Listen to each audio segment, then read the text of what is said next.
Bonjour à tous, c'est Aurélien du Jardin du Lâcher-Prise. Je voudrais vous parler de quelque chose aujourd'hui concernant l'équilibre imparfait. L'équilibre imparfait, c'est Kiki qui monte sur l'arbre. Pourquoi je veux vous parler de l'équilibre imparfait? Parce que il y a la notion dans le lâcher-prise, pas toujours facile cette histoire-là,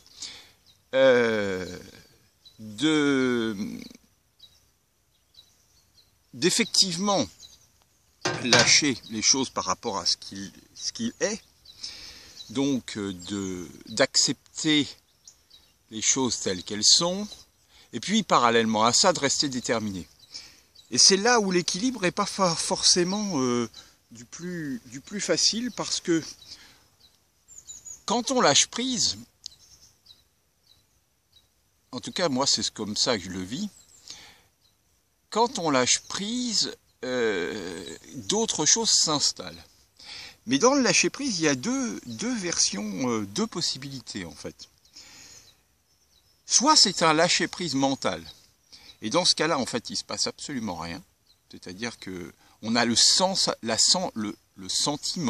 la sensation que les choses pourraient changer, mais en fait on reste bloqué dans le mental en n'acceptant pas nécessairement. C'est un peu ce que je vis en ce moment, c'est pour ça que j'en parle de cette façon-là, en n'acceptant pas forcément réellement les choses telles qu'elles sont.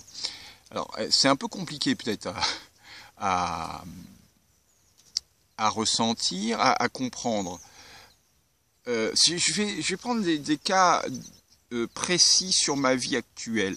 Bon, moi, la nébuleuse, c'est toujours, enfin, mon talon, si je puis dire, mon talon d'Achille. D'ailleurs, c'est très amusant ce que je vous dis, parce que j'ai extrêmement mal au talon droit. Et il s'avère que j'allais vous dire, mon talon d'Achille, c'est l'aspect financier. Comment, en fait, j'ai toujours une crainte, enfin, je pense pas être le seul dans ce cas-là. D'ailleurs, vous pourrez peut-être réagir. J'ai toujours une crainte de savoir comment je vais faire pour vivre. Alors, pas pour vivre moi personnellement, parce que moi spécialement, personnellement, si j'avais pas ce que je vais vous dire après, en fait, j'ai besoin de très peu de choses. Mon idée même était de me séparer de ma voiture, et pour aller vers quelque chose d'encore plus autonome qui serait la moto électrique. Bon, ce qui s'avère, c'est que la moto électrique en fait me pose un problème par rapport aujourd'hui. C'est justement toute cette réflexion et ce lâcher prise qui doit se mettre en place, à savoir est-ce que j'ai besoin de continuer à faire ce que je fais aujourd'hui.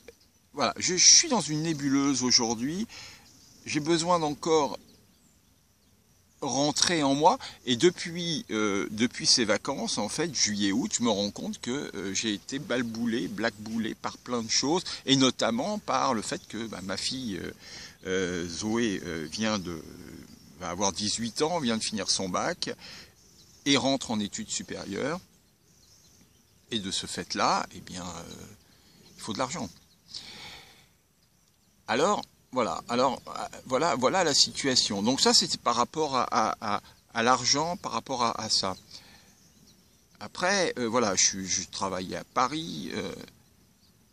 Je sens bien que Paris, ça me va pas. Vu le jardin, vu ce que je vis ici, dès que j'arrive à Paris, je tombe malade. Et après j'ai du mal à le soigner d'ailleurs. Bon, je veux dire que j'y suis encore retourné, donc voilà. Alors après on peut dire, est-ce que c'est pas psychologique? Oui, c'est probablement aussi peut-être psychologique.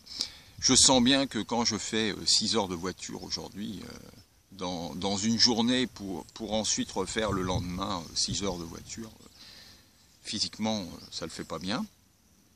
Bon, alors oui, c'est probablement aussi dans le mental.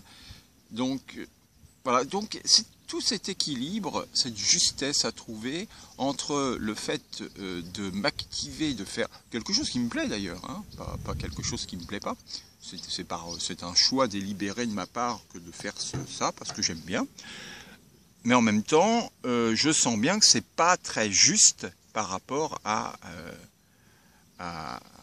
ce que je vis au jardin. Voilà. Puis de l'autre côté, parallèlement, toujours cette notion de besoin d'autonomie, besoin de rechercher d'ailleurs même pas de rechercher, besoin de vivre en harmonie. Alors, bon, vivre en harmonie, est-ce que vivre en harmonie, c'est beaucoup de questions. Est-ce que vivre en harmonie, c'est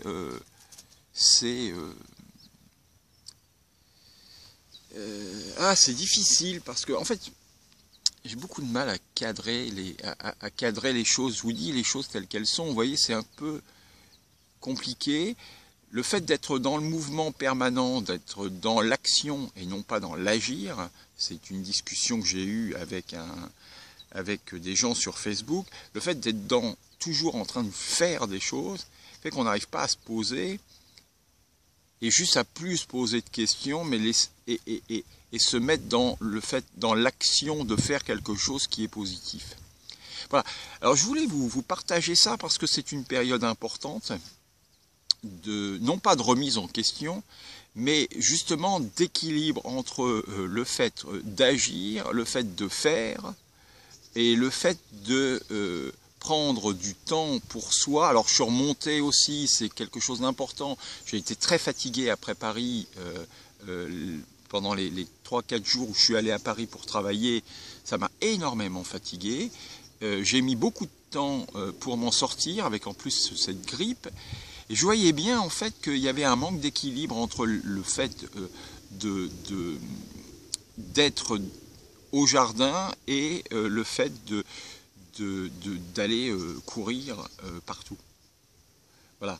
Alors beaucoup de questions très intéressantes qui permettent d'avancer différemment, de se poser. Je renonce, si je puis dire, enfin tout au moins je m'écoute dans le fait que je ne peux pas aller à Paris travailler en permanence. Voilà, ça c'est une chose qui est établie. Donc quelle orientation je dois prendre? Voilà, c'est la question. Sachant qu'au jardin, j'avais pris un avocat pour travailler sur comment je pouvais faire pour développer quelque chose. Or, il m'a répondu que je pouvais rien faire. Donc voilà, donc je peux inviter les gens parce que c'est chez moi. Et donc j'invite les gens parce que c'est chez moi. Mais ça n'a pas d'aspect, une notion entre guillemets professionnelle qui peut me donner la possibilité de rentabiliser, entre guillemets, si tant est que ça soit le bon terme, rentabiliser le jardin. Bon, voilà. Donc c'est très bien comme ça. Ça n'a pas d'importance. Moi, je suis bien et heureux dans ce lieu magique et dans cet état d'esprit. Peut-être un projet à suivre encore sur le fait de faire plus de maraîchage dans le terrain qui est derrière.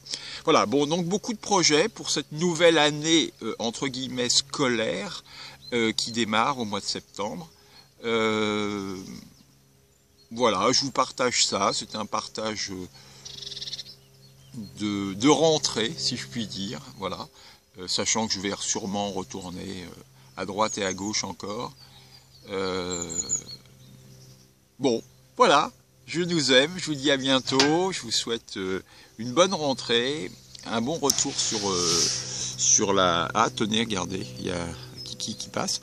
Une bonne rentrée, et puis plein d'amour, plein de bonheur. Soyez heureux, je vous aime vraiment. À bientôt, au revoir. Ah oui, et quand même, pensez, si vous êtes disponible, à venir le 9... le 8, 9 ou 10, enfin une journée ou plusieurs si vous voulez, vous pouvez camper, au jardin pour le projet Vénus avec mon ami Cédric qui viendra donc Cafard Cauchemar comme il veut qu'on l'appelle.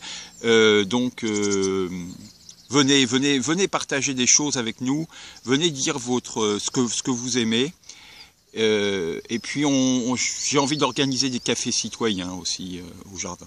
Voilà, enfin café, pas dans le sens commercial. À bientôt, je nous aime, je vous embrasse.